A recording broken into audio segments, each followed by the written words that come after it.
Chers amis, bonjour. Nous sommes le dimanche 23 avril 2023. Il est 9 heures. Quelques news de l'Arménie, de l'Artsakh et de la diaspora arménienne. Donc aujourd'hui, il y a dans nombre de villes de France des veillées à l'occasion du génocide, du 108e anniversaire du génocide des Arméniens.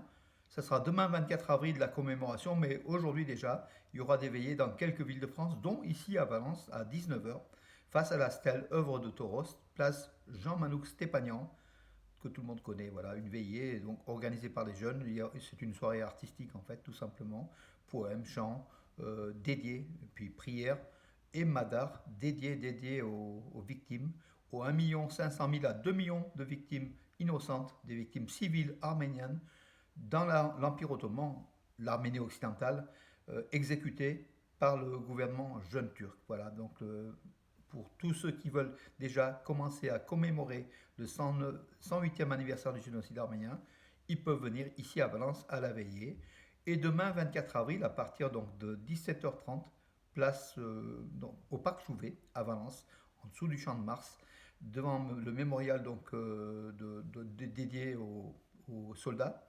Donc, cérémonie officielle de la préfecture de Valence, hein, comme dans toutes les villes de France d'ailleurs, par rapport au 24 avril, hein, journée du génocide arménien, des Arméniens, génocide des Arméniens.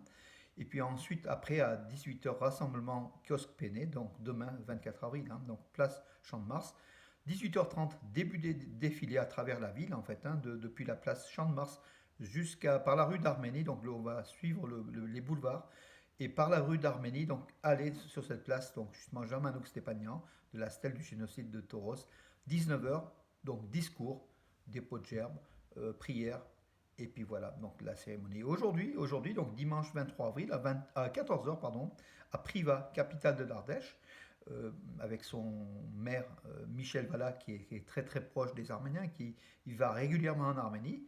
Euh, Inauguration du premier Khachkar dédié au génocide des Arméniens, Khachkar, en ville, donc à l'angle du boulevard Général Leclerc, à Privas, à partir de 14 heures. Et puis ensuite, il y aura un concert arménien, et puis après une réception en mairie donc de Privas. Ceux qui sont pas loin, qui sont de l'Ardèche et même éventuellement de la Drôme, nous on va y aller. Ils peuvent donc venir à cette inauguration d'un Khachkar arménien qui symbolise tant la culture arménienne que la douleur du peuple arménien, sa chrétienté, puis le génocide, tous les éléments sont véhiculés par le Khachkar. Voilà, il y aura un discours et puis merci aussi, merci à Michel Vallat, donc le maire de l'Ardèche, pardon, de la capitale d'Ardèche, Privas, qui organise donc tout cela et qui va bientôt donc faire un acte de coopération avec la ville d'Ashtadak, sa ville de Privas avec la ville d'Ashtadak. Voilà mes amis, une nouvelle fois le sport mes amis, ça fait 4 5 jours, on commence pratiquement par le sport. Voilà, donc Arthur Alexanian, notre champion olympique, champion du monde, enfin plusieurs fois il a été champion du monde, 4 5 fois, champion d'Europe, est en finale à Zagreb, en Croatie, en finale de la lutte, des championnats d'Europe de lutte gréco-romaine dans les 97 kilos. Voilà, donc il va sans doute, donc il a de fortes chances de gagner une nouvelle médaille. Ça sera sa énième, sa cinquième, sa sixième médaille européenne. Il cumule. Et c'est notre chance aussi donc olympique pour l'an prochain. Arthur Alexandrian, le colosse, l'ours blanc, parce qu'il est blond. On l'appelle l'ours blanc. Il est surpuissant. Il est toujours surpuissant. Et voilà, donc il va nous faire plaisir. Et hier soir, Malchas Amoyan, donc, qui est champion du monde en titre, hein, est devenu champion d'Europe aussi en lutte gréco-romaine dans les 77 kilos. Donc voilà, il s'est imposé 4-2 face à un Serbe. Et bien sûr, l'hymne national arménien, une nouvelle fois retenti à Zagreb, capitale de la Croatie. Et donc, pour vous dire que Malchas Amoyan est un Arménien, citoyen arménien d'origine yézidi, et c'est le neveu de l'ex-champion du monde, Roman Amoyan, donc qui est aussi sous les couleurs de l'Arménie, hein. Ces yézidis sont des Arméniens à part entière, ils brandissent le drapeau arménien en permanence, ils vont à toutes les guerres de l'Artsakh, ils sont là, ce sont des vrais patriotes, mais en même temps, cette spécificité donc yézidi, qui est une origine kurde, mais eux ils ne se disent pas kurdes, qui est un très très très ancien peuple de la terre qui a été victime de Daesh, hein, les Yézidis, et qui en Arménie, ils sont au nombre de 30 000 à peu près, ils expriment réellement leur culture, leur religion, leur Yézidi, et beaucoup de choses, et ils sont reconnaissants en Arménie, et l'Arménie est reconnaissante aussi. Ce sont des citoyens modèles, les Yézidis, donc d'Arménie, saluons-les à travers justement Malchas Moyan, donc le champion d'Europe fait, qui fait connaître l'Arménie, voilà, et puis le peuple yézidi. Et puis, je finirai en haltérophilie, deux nouvelles. Donc, Samuel Gasparian dans les 109 kilos, champion d'Europe à Yerevan. Donc, voilà, l'Arménie cumule les médailles, 10 médailles déjà. Et c'est aujourd'hui que ça se termine, hein, les championnats d'Europe d'haltérophilie organisés à Yerevan. Voilà. Qui avait commencé par l'incident du drapeau azéri, mais qui finissent très très bien. Et d'après les experts, d'après les entraîneurs, d'après les délégations étrangères, les championnats d'Europe d'haltérophilie à Yerevan, c'est l'un des meilleurs championnats d'Europe jamais organisés. L'Arménie s'est organisé de superbes championnats. Ça se passe donc au complexe au Hamalir Karen Demirjan à Yerevan. Et il y a beaucoup de monde et c'est hyper médiatisé, c'est très très bien organisé.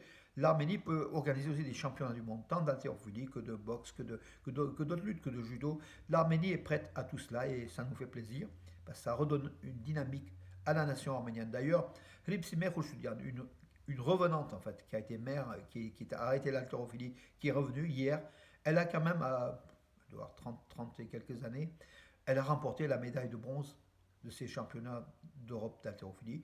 Une médaille de bronze qui, pour elle, signifie plus que l'or en fait, hein. Voilà, c'est un retour gagnant espéré.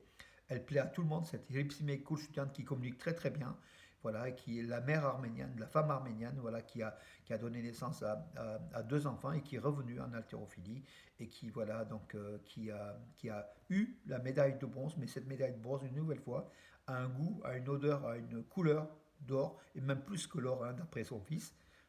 Voilà, donc qui a été interviewé par les médias, c'était assez intéressant. Voilà. D'ailleurs, vous trouverez donc beaucoup d'éléments sur mes pages Facebook, sur Nouvelles d'Arménie. Je publie tout ce qu'on reçoit, l'essentiel, parce que en fait, l'actualité elle est beaucoup plus dense. On publie l'essentiel pour vous, mes amis. Allez-y sur Nouvelles d'Arménie, le site hein, armenius.com, ou sur mes pages Facebook ou les groupes que je partage. Voilà. En information, ben, hier, donc, des jeunes de Stepanakert qui avaient été à l'extérieur dans une forêt sont perdus. Il y en a un de ces jeunes, 5-6 jeunes, il a appelé les services de secours donc à Stepanakert.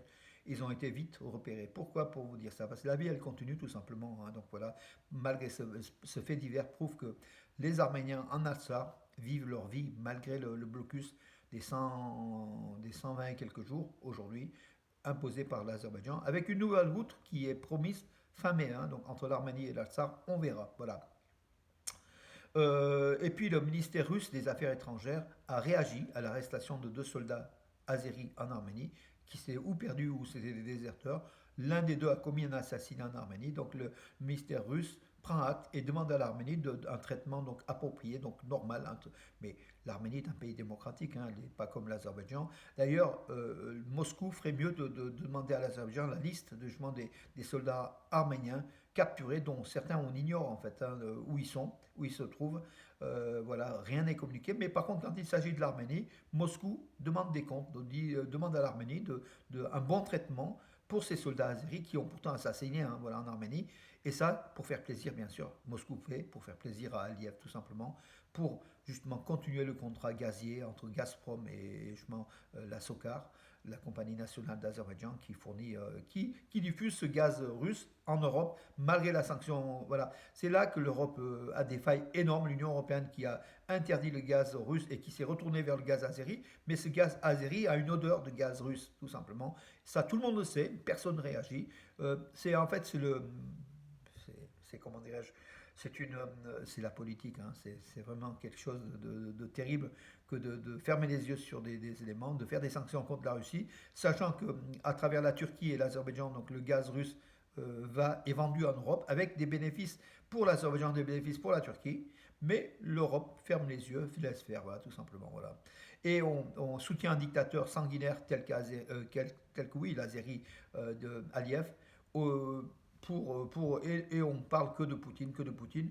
Il est vrai, il n'est pas tendre en Poutine, mais il y a d'autres dictateurs sanguinaires, et nous on connaît Aliyev est au moins aussi sanguinaire, Erdogan encore aussi, hein, voilà. Mais l'Europe a pris parti contre Poutine pour Aliyev et Erdogan, voilà, tout simplement. Pour vous dire que le communiqué de Moscou pour les bons traitements des deux soldats donc azéris qui sont perdus ou enfin, qui sont venus en Arménie est de trop voilà pour l'Arménie qui n'a pas besoin de dictat de la part. Euh, voilà. Ah, j'ai oublié, Garik Karapetyan, encore les 102 kilos sous les couleurs de l'Arménie. Ben, il est champion d'Europe aussi, avec un record. Donc c'est un jeune, hein, avec record. Et puis médaille de bronze aussi dans cette même catégorie des 102. L'Arménie a eu donc une médaille d'or et une médaille de bronze. Mais comme je l'ai dit, les médailles font légion. Donc voilà, il y a eu beaucoup de médailles. Voilà. Non, pardon, ce n'est pas dans cette catégorie que la médaille de l'Arménie a une médaille d'or, tout simplement, voilà, par Garik Karapetyan aussi. Vous voyez l'actualité, donc on peut mélanger les gens tout simplement parce qu'on parle de l'Arménie, de la nation arménienne.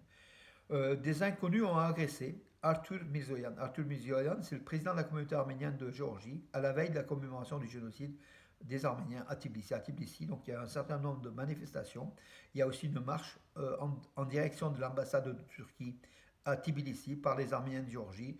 Et Arthur Mirzoyan a été agressé, qui est le leader des Arméniens de Géorgie, a été agressé tout simplement par trois hommes, trois inconnus qui lui ont... Voilà, mais de toute façon, la marche aura lieu et puis l'exposition sur le génocide à Tbilissi est en cours. Voilà, donc les Arméniens ne vont pas baisser les bras, même s'ils sont agressés par trois hommes masqués qui doivent être des services azéris ou des services turcs ou des services géorgiens. Hein, vous savez, même avec les Géorgiens, on n'est jamais rien, on est sûr de rien.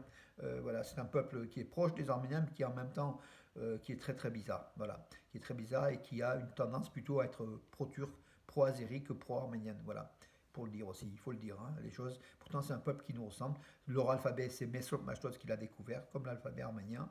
On a les églises qui sont très proches, on a des rites proches, on est de pratiquement. On est des cousins. Les Georgiens disent que les Arméniens, c'est des cousins, mais pour nous, eux, sont des faux cousins, malheureusement. Ils sont un peu comme les Byzantins, vous savez, mais ils vont, à force, ils vont vendre le pays, ils vont vendre la région, ils vont vendre leur identité aussi. D'ailleurs, la Géorgie qui s'azérise de plus en plus, qui se turquifie de plus en plus, déjà par oui, non pas par l'Abkhazie, par Soroumi, donc oui, l'Adjari, beaucoup de Turcs, voilà, et on verra les Géorgiens à ce rythme-là, à cette politique pro-turque, on verra comment ils seront dilués. Enfin bon, il y a des risques de dilution aussi. Hein. Ne soyons pas le Nostradamus de la présage du Sud-Caucase, mais les Géorgiens vont à leur perte tout simplement en ne faisant pas, comment dire, confiance à leurs frères arméniens. Et ils ont toujours été comme ça, malheureusement. Voilà. Ce sont peut-être des restes des Grecs qui ont vendu donc Annie, qui ont de l'époque de Byzance. Hein. On pense aussi au passé, voilà. Voilà mes amis, écoutez, oui, David Hovhannissian, champion d'Europe d'haltérophilie, dit je dédie cette médaille à nos soldats. Et on a su que ce David Hovhannissian avait fait la guerre du 44 jours en Alsar. Voilà, beaucoup aussi d'hommes forts en Arménie qui ont fait la guerre en tant que volontaires, en tant que soldats.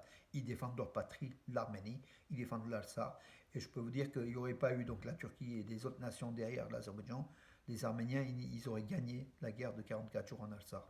Voilà pour redorer le moral et c'est des vérités ce que je vous dis. Tout simplement, on a les éléments en fait hein, en place. Donc l'état-major turc qui était derrière Aliyev, les Pakistanais, tous les mercenaires, les 2000 djihadistes syriens amenés par Erdogan en Alsar pour combattre les Arméniens. Voilà tous les éléments. On n'aurait pas perdu la guerre de 44 jours sans sans ces 7-8 États qui étaient derrière l'Azerbaïdjan, bien sûr payés par les pétrodollars et de la corruption d'Aliyev. Voilà mes amis, écoutez, je vous donne rendez-vous à demain. Bonne journée.